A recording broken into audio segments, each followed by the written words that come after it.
We have some very, hardcore news for you today that I'm sure you won't hear anywhere else. So our first topic is something that made quite a storm today in Israel. A golden statue of the president of the Supreme Court, Miryam Naor, was stated today in the Jerusalem court. The people who put it there are the organization that's called Way of Life, and the organization of the Hebrew City, which I'm the CEO of.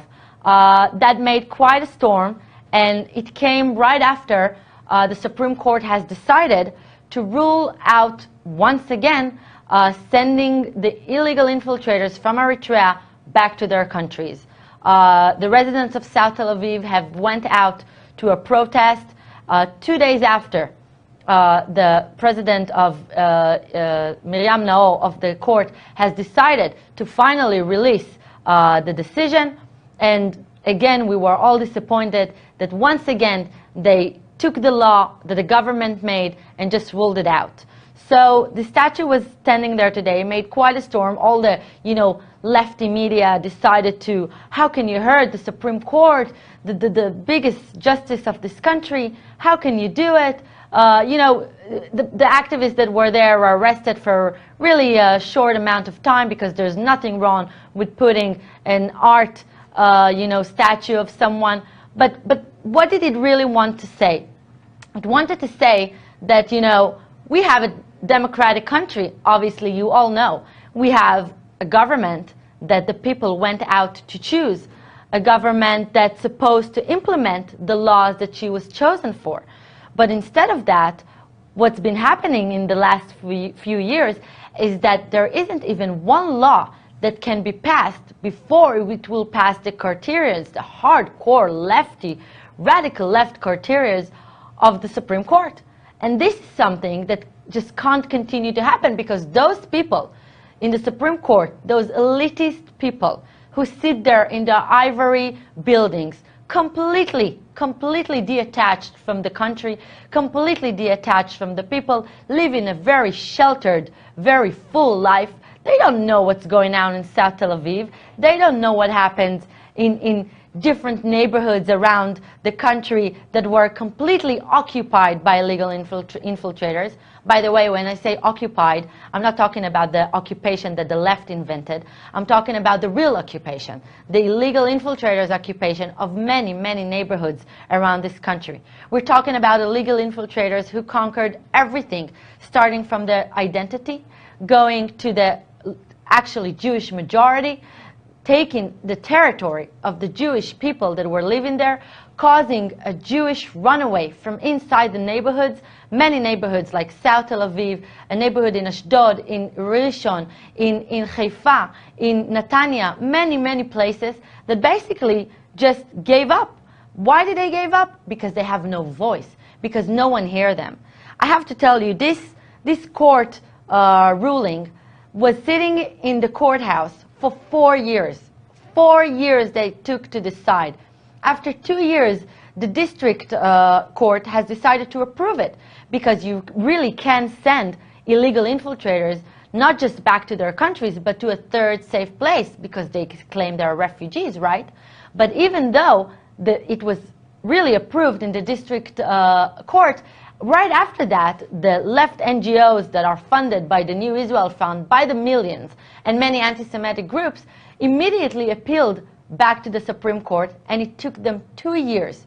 But only 2 days after we rallied against the Supreme Court president, Miryam Naor, 2 days after she finally released it. Although everyone knows it was prepared and sitting. What she did is a torture of justice to the residents of South Tel Aviv. What she did is she disrespected the Jewish people who are literally living under hell. They can't leave their house.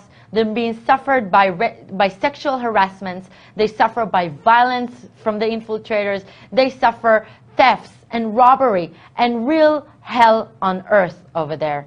Listen, I need to tell you that me and my NGO, the Hebrew City, has been fighting for the last 6 years to get a real solution from the country. And each time our government formed a rule to try and take those illegal infiltrators back. Supreme Court kept canceling it, changing it, making it so stir that it can't even move along and actually made an impact. You know, it's really funny. Those illegals claim to be refugees. They claim they have some war in Eritrea.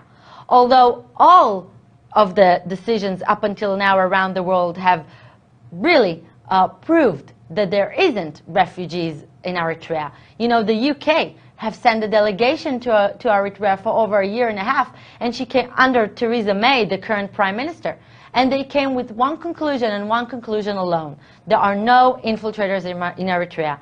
Even the biggest high, human rights court in Switzerland have decided that Eritreans are not valid to be in Eritrea. We have an ambassador here in Israel. We have an Israeli ambassador in Eritrea. We have diplomatic relations.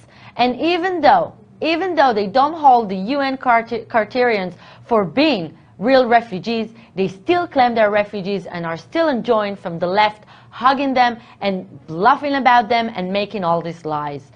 So now they said they're not feeling safe in Eritrea. So our Prime Minister went out to Uganda and Rwanda and made pacts with them. You can go back to a third country. But oh no, the illegal Africans don't want to go back to Africa. They want a visa to Canada, they want a visa to Italy, they want a visa to France, they want the classic Europe. Africans just don't want to go back to any place of Africa. Come on, these are not real refugees. This is a bluff. This is another way of the radical left to try and change the real Jewish character in this country. And it's time to put an end to it. It's time to move along and say, we have chosen our people, our members of the Knesset to defend us. And if you can't do it, then accept this statue of gold and admit that there is a real ruler of this country, and it's not you, the members of the Knesset or the Prime Minister.